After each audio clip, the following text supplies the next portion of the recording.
Bonsoir chers téléspectateurs et merci d'être avec nous dans cette nouvelle édition.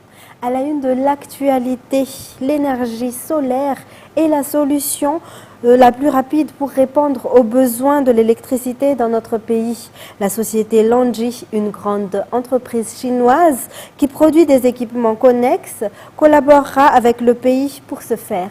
Une rencontre entre le président Anh Razwen et la délégation chinoise s'est tenue ce matin à Yavlu. Les détails avec Judika Ranjenirin, Eraslu Formanan et Andra Zanjabi. Une délégation chinoise de la société LONGi est arrivée dans nos murs. Ses membres ont discuté du secteur de l'énergie avec le président Anh Razwen. Une discussion à laquelle a également participé le ministre de l'énergie et des hydrocarbures. L'un des domaines dans lequel la Chine soutiendra Madagascar est l'exploitation des sources d'énergie renouvelables, d'après les discussions entre les deux présidents, le président Anh Razwen et le président Xi Jinping, lors de leur rencontre à Pékin début septembre. Et maintenant, la délégation de LONGi, une grande entreprise qui produit les équipements nécessaires à la production d'énergie solaire, est chez nous. Il a été décidé précédemment de mettre en œuvre une solution urgente mais efficace pour la production d'électricité à Madagascar. Madagascar dispose déjà de grands projets pour produire suffisamment d'énergie, comme Vouloubé, Saoufk et la réhabilitation d'Adekalek pour augmenter la production d'électricité. Ce sont des solutions durables qui changeront complètement l'histoire de l'énergie. Mais en attendant, le pays devra se tourner vers le solaire comme solution. Le soleil, nous en disposons toute l'année, et il est plus rapide d'installer les infrastructures et les équipements nécessaires pour transformer le soleil en énergie que les barrages qui produisent de l'électricité. Le président Anh Razwen a déjà donné des instructions pour accélérer l'installation de centrales solaires dans les capitales provinciales, solution qui peut être mise en œuvre à court terme. Et puis le président Anh Razwen, lors du Conseil des ministres tenu hier, a exigé la transparence de la société Jirama. D'autre part, il y aura un événement pour distribuer des prothèses émanant du gouvernement indien pour les défavorisés dans le besoin. Les détails. La société Jirama est l'une des causes de pertes énormes pour le pays et elle doit être contrôlée afin de pouvoir procéder correctement aux travaux de développement, a déclaré le président de la République.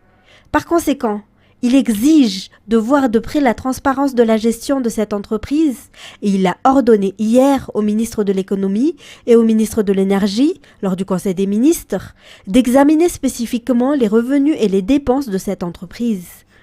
En ce qui concerne l'énergie, le gouvernement prendra en charge les frais de dédouanement et l'allocation des espaces de stockage du projet de parc solaire de 50 MW avant sa distribution au public dans les quartiers où ils seront implantés, les grandes villes étant la priorité.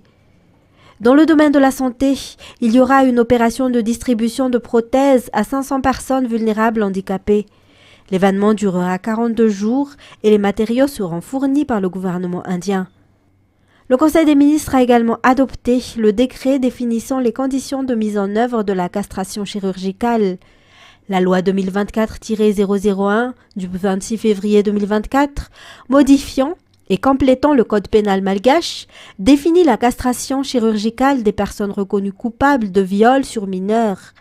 Cet arrêté gouvernemental définit en revanche toutes les conditions et modalités d'application de cette sanction. La première raison d'imposer cette punition est de protéger les enfants innocents qui ont été victimes de viols, et il est de la responsabilité du gouvernement d'établir des règles pour leur auteur. Le Conseil des ministres a approuvé le projet de loi autorisant la signature de l'accord de prêt de financement additionnel pour le projet de développement urbain intégré et de résilience du Grand Antananarivo, signé le 12 juillet 2024 entre la République de Madagascar et l'Agence internationale de développement. L'objectif de ce projet est de gérer les risques d'inondation, la rénovation urbaine et d'améliorer la résilience sociale en améliorant l'accès aux services de base et en renforçant les institutions publiques. Il y a aussi le renouveau des conditions de vie urbaines et la capacité de se relever des inondations dans certaines zones du Grand Antananarivo. 4 millions de dollars plus une augmentation de 2% par an pendant 25 ans seront utilisés par l'entreprise QMM dans le cadre du programme RSE. C'est ce qui a été approuvé hier lors du Conseil des ministres. Le Conseil des ministres a également pris le décret portant création et définition du statut de la centrale de l'or à Madagascar, ou COM, qui remplace l'Agence nationale de la filière or à Nord, selon la loi 2023-007 du 27 juillet 2023, modifiant le code minier. Les détails. Lors de la réunion hebdomadaire des ministres tenue hier, la charte de la COM, qui remplace l'Agence nationale de la filière or, a été approuvée. Le rôle de la COM est de réguler, contrôler, gérer les directives aurifères et de coordonner les activités de ce secteur, entre autres la fonte et le poinçonnage officiel. Par ailleurs, la société QMM investira 4 millions de dollars, une somme qui augmentera de 2% par an pendant 25 ans à titre de contribution aux RSE pour la région d'Anossi. Ainsi, cette somme est répartie comme suit. En ce qui concerne les projets généraux, un budget annuel de 1,75 million de dollars pour l'éducation, la santé et le développement communautaire. Pour les projets régionaux, un budget annuel de 1,75 million de dollars qui sera utilisé pour les grands projets définis dans le plan de développement de la région d'Anossi et le district de Tolaniar sera la priorité. Cela comprend un important projet d'eau potable de 1,4 million de dollars. Pour le programme de plantation d'arbres, un budget annuel de 500 000 dollars qui sera utilisé pour des projets de conservation et de protection de l'environnement selon les besoins locaux. Et la quantité de riz importée par Madagascar a connu une baisse de 36% cette année. Les efforts déployés doivent être poursuivis et renforcés en conséquence. L'objectif est que Madagascar soit le principal producteur de riz dans l'océan Indien d'ici 2027. Indiniana Martina, Nzar Hanjiansu. Actuellement, les importations de riz ont baissé à 320 000 tonnes contre 500 000 tonnes auparavant. Les efforts qui ont été déployés doivent être poursuivis et renforcés en conséquence. Le Conseil des ministres d'hier a approuvé la communication verbale du plan de travail visant à augmenter le rendement du riz à l'hectare dans le cadre de la transformation de l'agriculture à Madagascar. Le défi fixé est que le pays devienne indépendant en matière de production de riz d'ici 2025. Le plan prévoit d'augmenter la superficie des terres cultivables sur toute l'île. Le ministère de l'Agriculture et de l'Élevage les définira. C'est également une tâche prioritaire de distribuer et d'augmenter la culture du riz hybride selon les instructions émises par le président de la République lors de son récent voyage en Chine. Environ 176 000 tonnes de riz hybride devraient être produites en 2025. Outre l'accompagnement des agriculteurs en termes d'équipement et d'engrais, l'accent sera également mis sur la diffusion des techniques agricoles efficaces telles que le Pfumvudza, le SRI, le SRA et le PAPRI. Concernant les infrastructures, toutes les infrastructures d'adduction d'eau ainsi que les magasins de stockage de riz seront réhabilités. La distribution de semences se fera dans les districts. La coopération avec le secteur privé pour construire des infrastructures et pour l'investissement dans le secteur agroalimentaire est encouragée. Le président de la République a donné consigne à tous les ministres de collaborer pour atteindre l'autosuffisance alimentaire. La Banque africaine de développement a accordé un budget supplémentaire de 67 millions de dollars pour accompagner la transformation de l'agriculture à Madagascar. Et puis la filière sur le secteur de l'eau sera créée dans 5 universités à Madagascar. Les études permettront d'obtenir une licence et un master. Dans cette optique, un atelier a été tenu pour faire connaître le projet Défi Eau dans le but de la création de cette filière sur le secteur de l'eau dont la coordination se fera sous l'égide du ministère de l'Enseignement technique et de la Recherche scientifique, ainsi que du ministère de l'eau, de l'assainissement et de l'hygiène. Natera Goutmaaf pour plus de détails. La création d'une filière sur le secteur de l'eau entre dans les objectifs de promotion de la formation professionnelle. L'eau est un élément vital pour la population et son exploitation doit suivre des stratégies selon les besoins de cette population. Ainsi, le projet Défi Eau est mis en œuvre pour garantir le renforcement de la capacité des étudiants au niveau des universités à travers l'ouverture d'une formation professionnelle sur le secteur de l'eau. Cette filière permettra d'obtenir des diplômes comme la licence ou le master. 5 universités de Madagascar bénéficieraient de la création de cette filière, à savoir les Instituts supérieurs de technologie, IST, d'Antsranen, d'Antananarivo et d'Ambusť, ainsi que les universités d'Antsranen et d'Antananarivo. Le projet Défi Eau, qui durera 36 mois, est financé par l'Union européenne à travers le programme international Erasmus+. Le directeur général de l'enseignement supérieur au sein du ministère de tutelle a assisté à l'atelier de coordination du projet hier à Fiadanen. Le ministère de l'enseignement supérieur et de la recherche scientifique, ainsi que le ministère de l'eau, de l'assainissement et de l'hygiène, mais aussi l'université de Limoges, en France, collaborent avec les enseignants-chercheurs malagasy et les partenaires dans le secteur de l'eau dans la mise en place de cette filière. En politique, le président de la CENI condamne les critiques infondées de l'ancien président Marc Ravalomanen à l'égard de l'arrêté émis par la commission électorale. Le rejet par l'OVEC et la CENI de sa candidature est conforme à la loi et respecte le processus électoral, a déclaré le président de la CENI. La préparation des élections se poursuit et il a été déterminé que l'Afrique du Sud imprimera le bulletin unique pour les élections communales et municipales à Madagascar. Le point avec CN Ranirland. Les dépôts de candidatures aux élections de maires et de conseillers municipaux s'est intensifié à la dernière heure jusqu'à hier, mercredi. Selon le président de la CENI, le système électoral respecte toujours la loi dans l'organisation des élections et les candidatures de ceux qui ne remplissent pas les conditions sont rejetées. En fonction des documents reçus par la CENI et l'OVEC, il sera possible de prendre une décision sur la liste des candidats, comme pour le cas de Marc Ravalomanen. Pour rappel, à cause d'irrégularités fiscales, sa candidature a été rejetée. Cette déclaration a été faite en marge de la 4e réunion de la commission mixte pour le programme électoral ce jour. La rencontre avec les partenaires techniques et financiers a porté sur le renforcement de l'organisation et de la préparation des élections communales.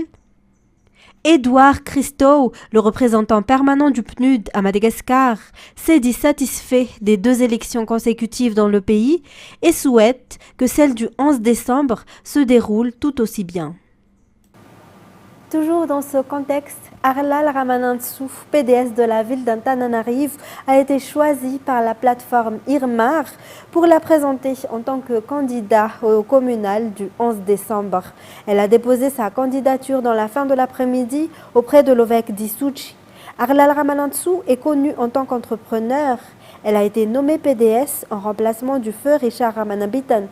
Elle était déjà candidate à ce poste en 2015 et était conseillère communale de la commune urbaine d'Antananarivo de 2015 à 2019. Ainsi, au total, Antananarivo compte 5 candidats dans la course à la magistrature de la capitale. Et en social, le laboratoire spécial dédié à la production de pommes de terre a été inauguré aujourd'hui à Anjanbe, district d'Antsirabe. Grâce à cette infrastructure, nous produirons des semences de pommes de terre à haut rendement, pouvant résister aux maladies et faciles à stocker. On estime donc que le laboratoire de la FIFATA apportera d'énormes avantages pour les agriculteurs, ainsi que pour le développement de la filière pommes de terre dans notre pays. Sur place, Saint-Sylvain et Sejanjanab pour plus de détails. À Antsirabe, la capitale de la pomme de terre, se trouve ce laboratoire et la première culture de pommes de terre in vitro à Madagascar. L'infrastructure a pour objectif de trouver une solution aux maladies et à la diminution de la production de pommes de terre observée depuis 2008. La méthode de travail du laboratoire est basée sur la transplantation des cellules à l'intérieur de la pomme de terre afin de produire de nouvelles semences sûres et adaptées aux besoins des agriculteurs. Plus de 31 500 plantes in vitro devraient sortir du laboratoire d'Anjanbe en 2025. Cela réduira immédiatement le prix des pommes de terre dans notre pays et augmentera les revenus des agriculteurs. Plus de 38 500 agriculteurs issus de 8 régions bénéficieront des résultats de ce laboratoire qui répond à la vision de la FIFATA, qui est une production orientée vers l'environnement. Des agriculteurs unis dans le concept et la manière de penser, observés lors de la marche agroécologique, partie du Tfachinkam, un tirabé, jusqu'au centre Cefel d'Anjanbe. Un événement qui s'inscrit dans le cadre du 35e anniversaire de la FIFATA, ou Organisation pour le développement des agriculteurs. La 5e édition de la foire des produits halieutiques a débuté ce jour au stade Baré Mamassen. La foire organisée par le ministère de la Pêche et de l'économie bleue durera 4 jours.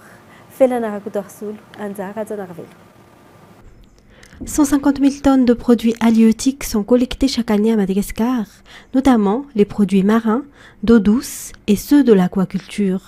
Un Malagasy consomme chaque année environ 7 kg de poissons, alors que cette consommation est de 10 kg par personne dans les pays africains. Afin d'atteindre cette norme et d'inciter les Malgaches à la consommation de poissons, le ministère de la Pêche et de l'économie bleue organise la foire des produits halieutiques au stade Baré Mamassen. C'est aussi l'occasion de réunir tous les acteurs de la pêche. Plus de 100 stands y exposeront durant 4 jours et plus de 10 000 visiteurs sont attendus pour cette 5e édition. Le propriétaire et pilote du navire Francia 3 qui a coulé en décembre 2021 à un tirak à Soneranivung a enfin été appréhendé par la gendarmerie de Soneranivung. Cette personne était recherchée depuis cet accident en mer qui a fait plus de 80 morts. 2 ans et 9 mois après le naufrage qui s'est produit à un tirak Soneranivung, la gendarmerie de Soneranivung a enfin retrouvé mardi dernier le propriétaire et pilote du navire Francia 3. Une arrestation qui a pu se faire grâce aux informations données par une personne de bonne volonté. Depuis ce naufrage, le propriétaire du navire Francia 3 s'était enfui et 3 ans plus tard, les forces de l'ordre ont enfin pu lui mettre la main dessus à Soneranivung. Pour rappel, ce navire Francia 3 avait transporté clandestinement 130 personnes le 20 décembre 2021 à Soneranivung. À l'origine du naufrage, des problèmes au niveau du moteur du bateau, une météo défavorable, mais aussi une surcharge. Plus de 80 personnes y avaient perdu la vie. Outre cette affaire, le propriétaire du navire MS Francia 3 est également impliqué dans une affaire de vol de carburant. Et dans les actualités internationales, la France, les États-Unis et plusieurs de leurs alliés ont appelé à un cessez-le-feu immédiat de 21 jours le long de la frontière entre Liban et Israël. Ce cessez-le-feu temporaire permettra de laisser la place à la diplomatie en vue de conclure un règlement diplomatique, précise le communiqué. France 24. Alors écoutez, l'armée israélienne a annoncé ce matin qu'elle avait lancé une nouvelle vague de frappes aériennes sur le Liban. Il est vrai par contre que la nuit a été plutôt calme ici en Israël, contrairement aux précédentes. Ce qui retient l'attention ici en Israël ce matin, c'est cette annonce qui a été faite par le chef d'état-major de l'armée hier lorsqu'il se trouvait au nord d'Israël avec ses troupes lors d'un exercice et leur a dit, aux soldats qu'ils devaient se tenir prêt à une possible entrée sur le territoire libanais. Il a expliqué qu'ils étaient entrés dans une nouvelle phase de l'opération et qu'il fallait changer cette situation sécuritaire. Le but de l'armée, le but de Benyamin Netanyahou est toujours de pouvoir faire entrer les 65 000 Israéliens qui ont été déplacés depuis 1 an suite au début de la guerre entre le Hamas et Israël. Benyamin Netanyahou est lui actuellement en route. Il est dans l'avion pour New York où il doit s'adresser à la tribune des Nations Unies. Vous parlez de cette initiative américaine et française. Ces 2 pays plaident pour qu'une trêve soit mise en place pendant 21 jours entre le Hezbollah et Israël. Alors, selon plusieurs responsables israéliens, Benyamin Netanyahou aurait dit qu'il serait prêt à discuter de cette initiative. Alors nous nous sommes rendus à Nahariya, c'est une ville qui se trouve à 10 km de la frontière libanaise. On peut bien voir au loin cette frontière. On est allé également dans la ville de Malot Tachira, qui est, elle, à 7 km. On a pu parler avec quelques habitants qui nous ont expliqué, on leur a demandé ce qu'ils pensaient de cette possible incursion terrestre en territoire libanais. Certains nous ont dit qu'ils étaient plutôt pour. Ils aimeraient qu'une zone tampon soit créée entre le sud Liban et le nord d'Israël pour pouvoir vivre en paix, disent-ils. Mais ils ont peur également. Ils ont peur pour leurs soldats. Ils savent que le prix à payer sera lourd. C'est vrai que quand vous êtes dans le nord, en tout cas dans cette partie du nord d'Israël, alors je vous rappelle, pour bien comprendre, que les personnes qui ont été évacuées, ce sont des personnes qui vivaient, celles qui habitaient en fait entre 1 et 5 km de la frontière avec le Liban. Toutes celles qui sont au-delà sont toujours chez elles, ou certaines ont pris l'initiative de partir. Ceux qui sont restés pour le moment depuis dimanche nous disent qu'ils restent terrés chez eux, qu'ils restent à côté de l'abri, puisque c'est à côté de leurs abris, puisque c'est ce que l'armée israélienne leur a demandé. Ils nous ont dit que c'était assez compliqué pour eux, assez compliqué également pour les enfants qui ont peur. Ils entendent assez régulièrement le dôme de fer entrer en action et ces explosions qu'ils entendent et qu'ils voient dans le ciel lorsque le Hezbollah tire des roquettes sur le sol israélien. Et lorsqu'on s'est rendu à l'hôpital de Nahariya, eh bien, nous étions en tournage dans cet hôpital et il y a eu une alerte. Alors nous étions dans les sous-sols puisque l'hôpital a transféré l'ensemble de ses patients dans les sous-sols de cet hôpital.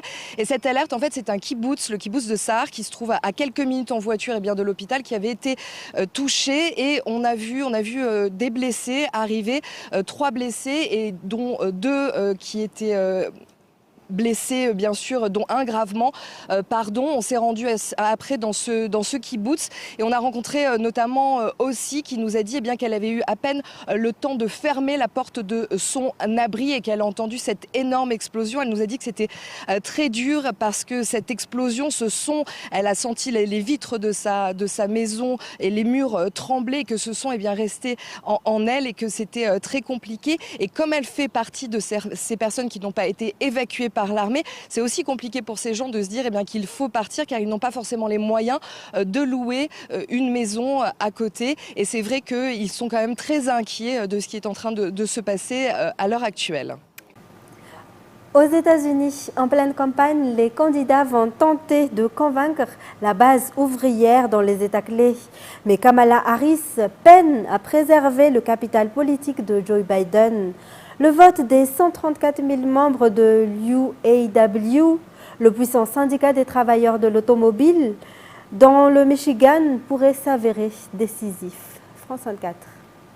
Le Michigan est l'un des États clés de l'élection présidentielle de novembre. C'est aussi le cœur de la production automobile américaine. L'industrie emploie 20% de la main-d'œuvre de l'État, dont une grande partie est syndiquée. Nos membres veulent être représentés par quelqu'un qui résiste à la cupidité des entreprises, pas quelqu'un qui en profite. Ce jour-là, le syndicat des ouvriers automobiles, le puissant UAW, apporte son soutien à une candidate démocrate au Congrès des États-Unis et renouvelle son appui à la candidature de Kamala Harris à la présidence des États-Unis.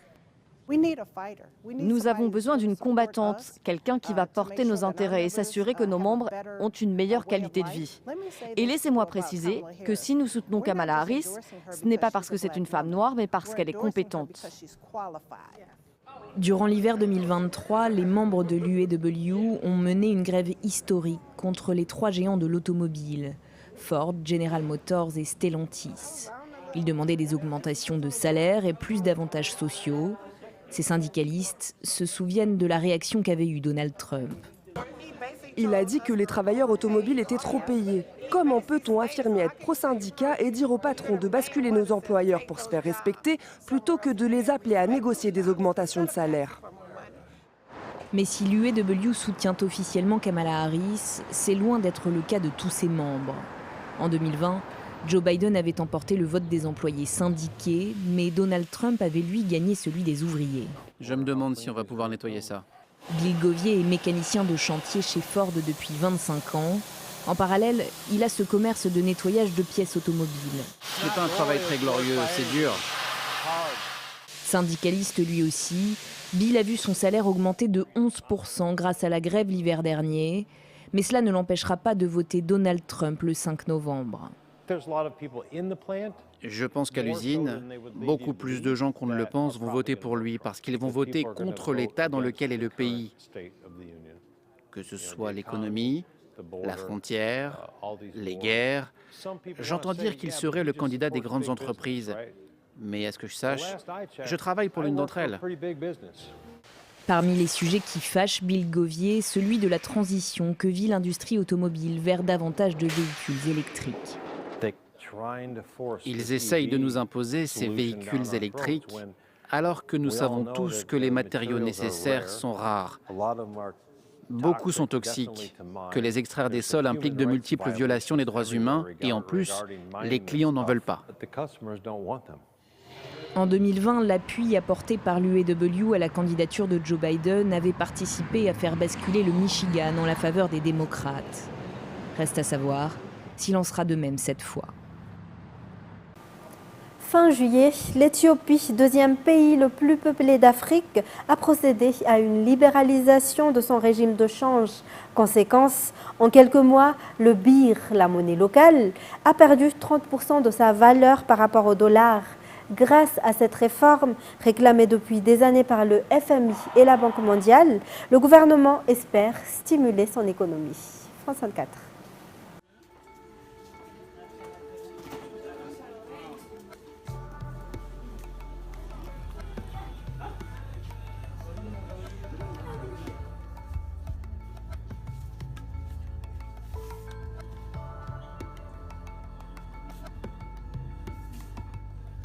በሸሚዝ ደግሞ 1500 የበፊቱ አሁን 2005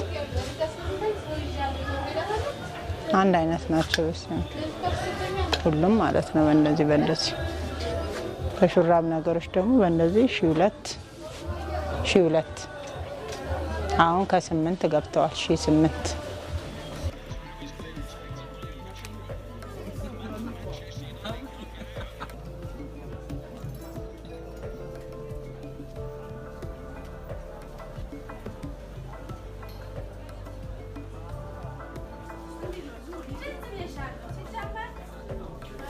ቱርክና ከዱባይ ነው የሚመጡት በብዛት ቱርክና ዱባይ ናቸው። ጋርመንት የሚባሉት ደግሞ ያው ህብረተሰቡ አይፈልገውም እንደምታስበው ለምን የወረደ ቃም ስላለው ማለት ነው። ያንን ስለሚያስቡ ሰው የውጭ ቃ ነው የሚፈልገው። የውጭ ቃ ደግሞ ያለው ነገር በዶላሩ ምክንያት ብዙም አይደለም እየገባም አይደለም በቃ ብዙም አይደለም።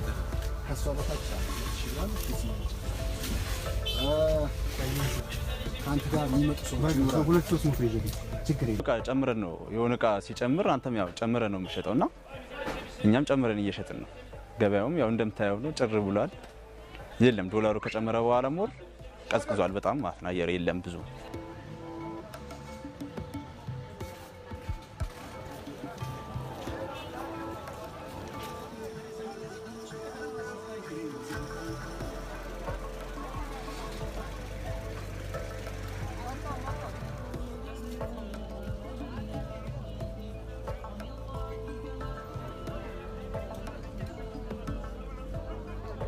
እንደኔ የሚቀንስ አይመስለኝም። ያው ዶላር እየጨመረ ነው የሚሄደው።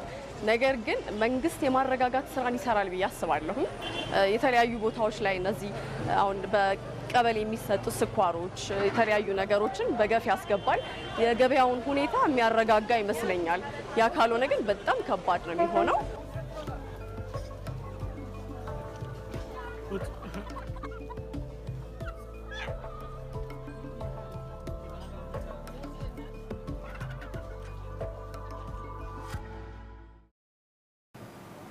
Et c'est la fin de cette édition. Merci à vous de l'avoir suivi jusqu'à son terme. Restez avec nous tout de suite après le film Men in Black Free.